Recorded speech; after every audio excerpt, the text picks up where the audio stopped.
Nahuli mismo sa akto ng isang mister ang kanyang asawa at ang kalaguyo nito na parehong walang saplot sa loob ng isang inn sa Cotabato City sa mismong araw ng mga puso, February 14. Batay sa ulat ng Police Station 2 sa Cotabato, nagduda si Roger matapos hindi umuwi ang kanyang misis na kinilalang si alias Leslie, 22 anyos. Dahil dito, sinundan niya ito at pinuntahan ang isang inn sa Rosary Heights 11 kung saan nakita niyang totoo ang kanyang hinala na abutan niya mismo ang kanyang misis na walang saplot kasama si alias Franco, 18 anyos na residente ng South UP.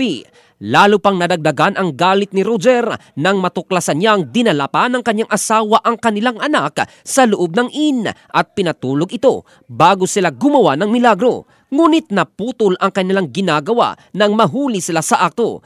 Sa matinding galit, pinagbubugbog ni Roger si Franco bago dalhin ang dalawa sa presinto. Sa kumalat na video na kuha ng mga nakisawsaw sa eksena, bugbog sarado ng mister ang aktor ng kanyang misis habang hinihila para pasakayin ito sa pulis mobil.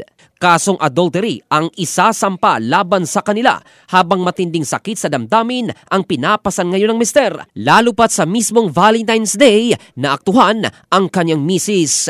In the heart of changing lives, ito si Jofel Candado ng Brigada News Philippines, the Music and News Authority.